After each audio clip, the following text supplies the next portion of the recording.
Yo, what is going on, everyone? My name is Nick, or the Notorious Fantasy Ed. In today's video, we're going to be doing an 8-team mock draft from the 7th overall spot on yahoofantasy.com. Inside of today's video, I'm going to be talking about my thought process of how to do an 8-team draft, because the difference between an 8-team draft, a 10-team draft, and a 12-team draft are severely different in my strategy when it comes to where to pick certain positions. If you guys do end up enjoying this 8-team mock draft, please make sure that you hit that subscribe button down below if you are new, because not only is it free, I put out content every single day to help you guys win your 2021 fantasy football championship. And I would also appreciate if you guys could hit the like button to help push this video up the algorithm so that more beautiful people like yourself can see today's video. So like I said at the beginning of this video, an 8-team draft to me just has such a different strategy when compared to a 10, 12, or even a 14-team league. Every league size has different strategies, but in a smaller league, I'm really looking to get that positional advantage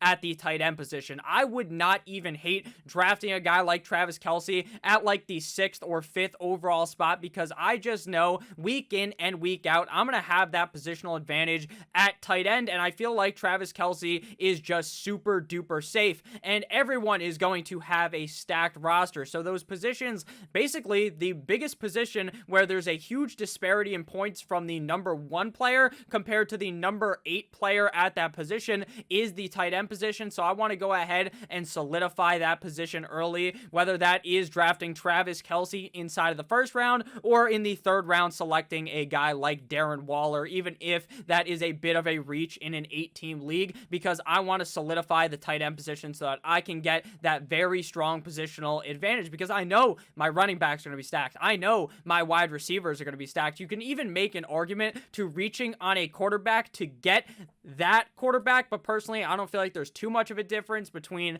a guy like Patrick Mahomes and a guy like Justin Herbert compared to where you can get them inside the draft. So I'm perfectly fine with waiting on quarterback, but I am definitely going to be looking to get a tight end early on in this video. Now, I know there's going to be some people that are in the comment section, oh, Nick, why are you doing an 8-team mock draft? Because people play in 8-team leagues. People play in 6-team leagues, 10-team leagues, 12-team leagues, 14-team leagues, 16-team leagues. Some people play in 32-team leagues. So don't let anyone shame you for playing in an 8-team league. It is still just as fun, in my opinion, as playing in a 12-team league. So let's get into it. The draft begins with Christian McCaffrey, Derrick Henry, and Dalvin Cook. Pretty typical start to the draft. Normally, though, we do see Dalvin Cook go at the number 2 overall spot. In most leagues, Derrick Henry clearly the very, very safe pick. There's no really concerns with injuries like there is with Dalvin Cook. But again, I just feel like if Dalvin Cook is able to play 14, 15 games, that guy is going to dominate for your roster week in and week out. So we're at this spot here. We have to determine if we want to take the risk here and draft a running back and have, you know, Travis Kelce potentially not fall to us, or make the pick now, get our tight end, and then maybe get a downgrade at the running back position. But I'm going to stick to my guns. I'm going to draft that tight end early, like I said, for the positional advantage. So we're going to go ahead and get Travis Kelce here. After Dalvin Cook was Tyreek Hill, Alvin Kamara, Jonathan Taylor, and we went with Travis Kelce. Now, I know maybe I could have waited, but we'll never know, because I ended up taking him, so we won't even see what the person behind us would have done. But looking at the next pick here, I'm still looking to get running backs early on and often in an 8-team league. The running back position is still important, just as it would be in a 12-team league, a 14-team league, a 10-team league. Normally, in 8-team leagues, though, there are more flexes than are available on Yahoo. I would suggest that if you do play in an 8-team league and you are the commissioner, or if you're not the commissioner, to try to go ahead and nudge your commissioner to either add another wide receiver, so you're playing one quarterback, 2 running backs, 3 wide receivers, a tight end, flex, defense, kicker, or to add just multiple flexes, because that really helps to add the league to make it more open. So I'm going to go ahead here and take Saquon Barkley and the 2nd round with my first pick of the 2nd round at the number 10 overall pick. I feel like a lot of people are heavily sleeping on Saquon Barkley. Now, there is news that, hey, maybe to start off the season, he might not be getting all of the rushing opportunity that he will get maybe 3-4 weeks into the season. But that's a-okay, because even if he's just like a top top 20 running back for the first 2-3 weeks of the season, the whole rest of the season, you can have the number 1 running back in fantasy football on your team with Saquon Barkley. I understand last year he did struggle because they don't have the greatest offensive line, but throughout Saquon Barkley's whole NFL career, the Giants haven't had a great offensive line, so he should be fine this season. So after I went Travis Kelce, the Blaine over here went with Nick Chubb and Aaron Jones. I went with Saquon Barkley. Then it follows with Austin Eckler, Ezekiel Elliott, Stephon Diggs, DK Metcalf, and DeAndre Hopkins. It is very interesting here that maybe we see 4 running backs and 4 wide receivers go inside of the second round. That is not true because Patrick Mahomes gets picked, but only 4 running backs inside of the second round. Normally, you're going to see more than half of the league early on in your drafts just hammer the running backs in the first 2 rounds, and then the third, the fourth round, you really start seeing a frenzy of wide receivers. After Pat Mahomes came George Kittle, Devontae Adams, and Clyde Edwards-Helaire. Now, this is going to be an argument that, or not even an argument, a discussion that a lot of people are going to be having with themselves during the draft. You're in the third round. Which tight end do you select if you want a tight end? Do you want George Kittle or do you want Darren Waller? Personally, I'm going to lean with Darren Waller because I think that the Las Vegas Raiders' plan is to get him the ball. He's clearly the best wide receiver on that team, and he's a tight end.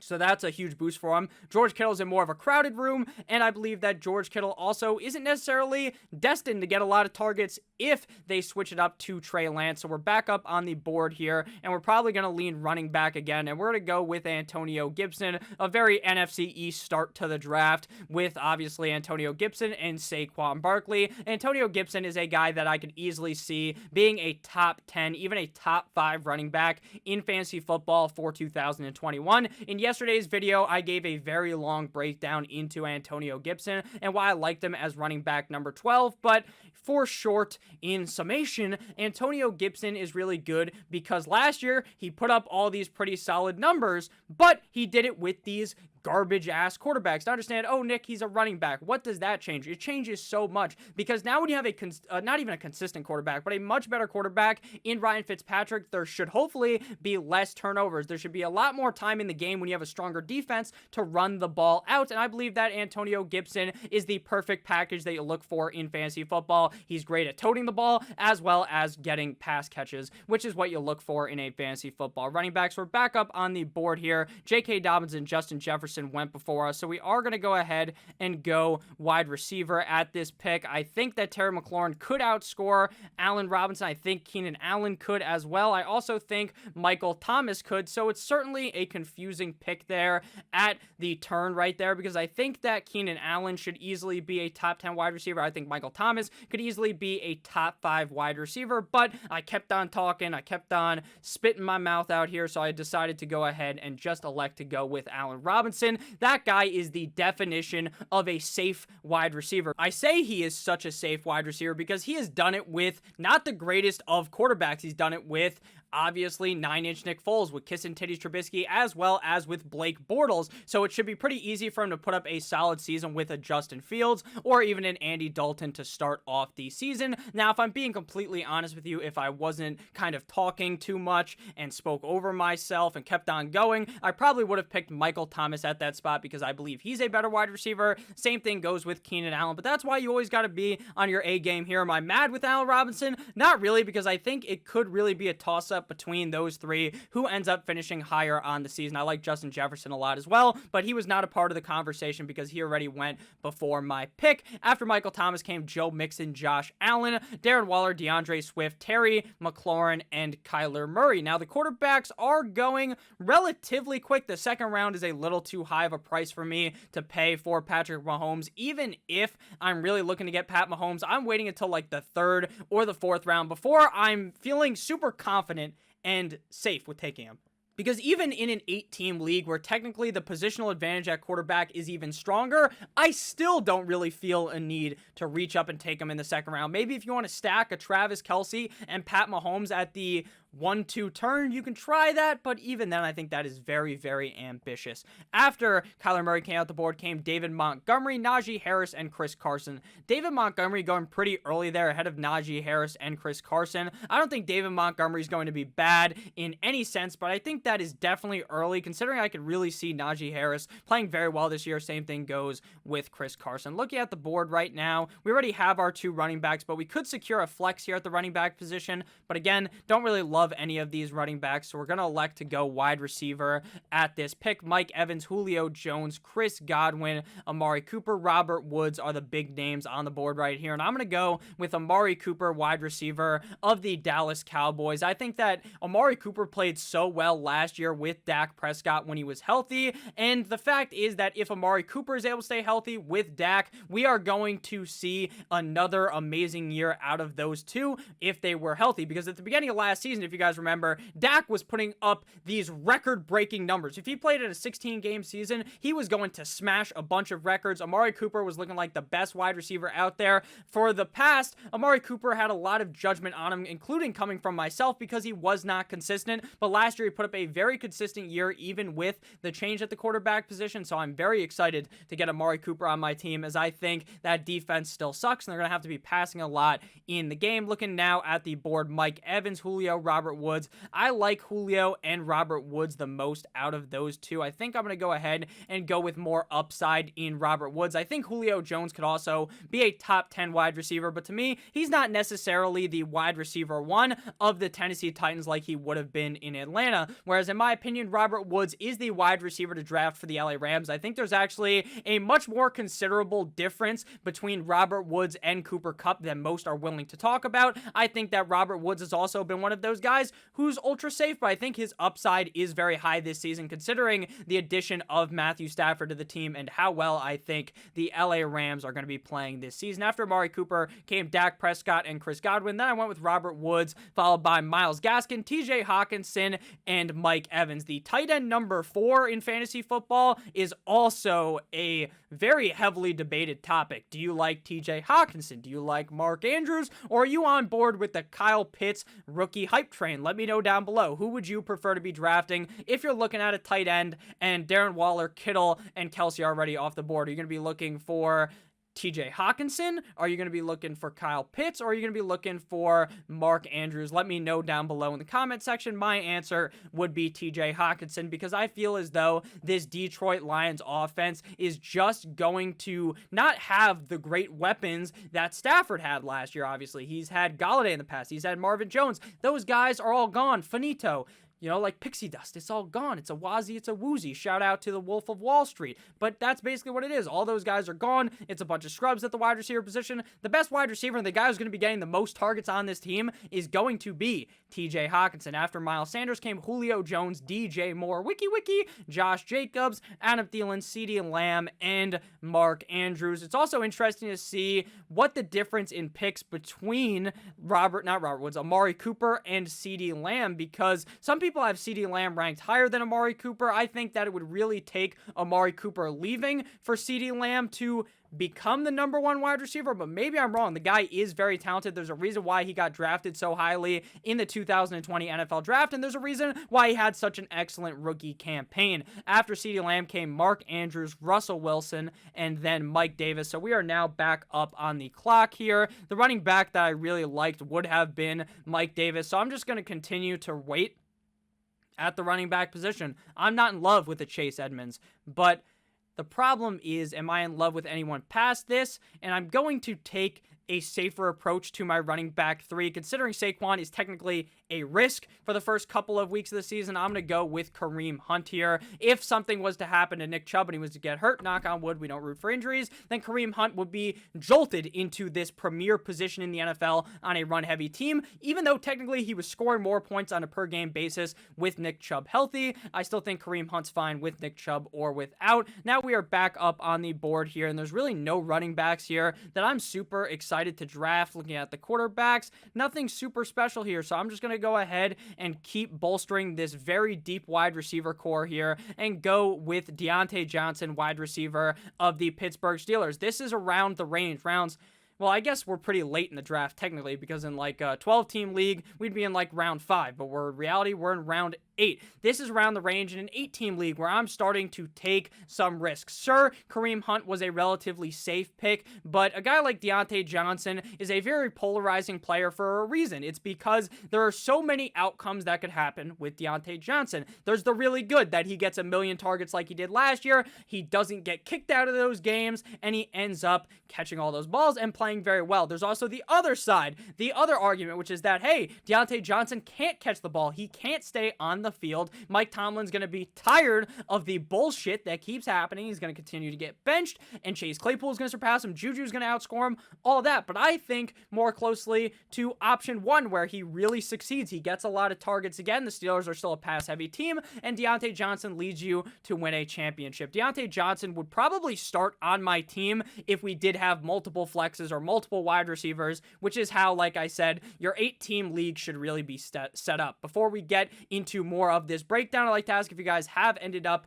enjoying this video thus far, to please make sure that you hit that subscribe button down below, because not only is it free, I put out content every single day to help you guys win your 2021 Fantasy Football Championship. So after we went ahead and drafted Mr. Deontay Johnson, Cooper Kupp came off the board, followed by the Los Angeles defense, James Robinson, Brandon Ayuk, Chase Edmonds, Kenny Golladay, and Justin Herbert, the pervert. Please, let me tell you right now, if you are a person who drafts Patrick Mahomes highly, do not draft a backup quarterback.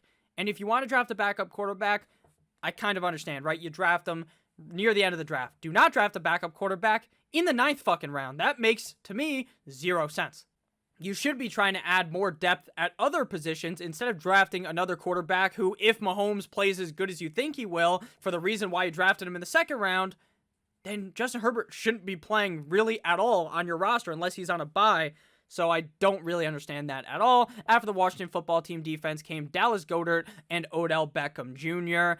Looking at these picks before, I really do like the Kenny Golladay pick inside of the 8th round. I feel like he's continuing to fall even further than I thought he would. I thought people would understand that he has that name value. He's name recognizable, so people take him, but he continues to fall. And even though I'm really worried about Daniel Jones, inside of the 8th round here, that's an extreme value for a guy whose ceiling is not the highest because of it's capped by Daniel Jones, but he's still a guy that's been a top 10 fantasy wide receiver before, and easily could be if he's getting fed the rock by Daniel Jones, which is what they paid Kenny Golladay the big fat bag for in New York. So we are back up on the board here in 1 pick. We're just going to have to take a running back relatively soon, and the question is, which one will it be? I don't really like Melvin Gordon or Travis Etienne. I think both those guys are in immense split shares in their backfield. Same goes with Leonard Fournette and Ronald Jones. So I'm going to go with Damian Harris. I've taken him in so many mock drafts at this point, but at the end of the day, I believe that he's the workhorse back, or the lead back technically. Not really a workhorse because he doesn't get all those receptions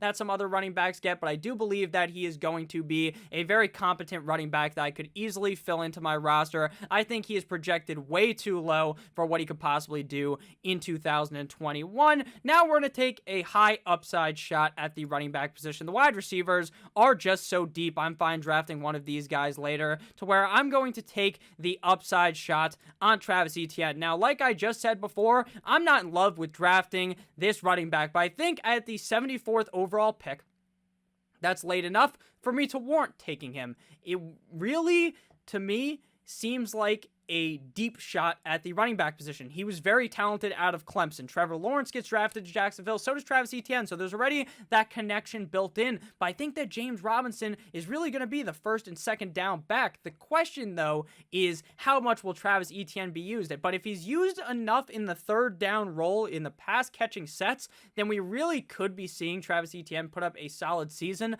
But it's not something I'm in love with, because I don't think there's really too much of a path for him to become the running back 1 until deeper down the season, because if you guys remember, James Robinson isn't some bum. James Robinson isn't some fucking idiot they found off the street. He was a guy they found off the street. He was an undrafted free agent last year who took the NFL by storm. He was whipping his cock out and smacking the defense with it like it was a lightsaber, and he continued the ball week in and week out. He didn't deserve Travis Etienne. He didn't deserve to get bent over the table and raw dogged by Urban Meyer when he drafted Travis Etienne. It was not deserved for James Robinson, but it's what happened. It's how the cookie crumbles. So I think ETN has some upside, but it may take James Robinson really sucking to actually see that. And I just don't.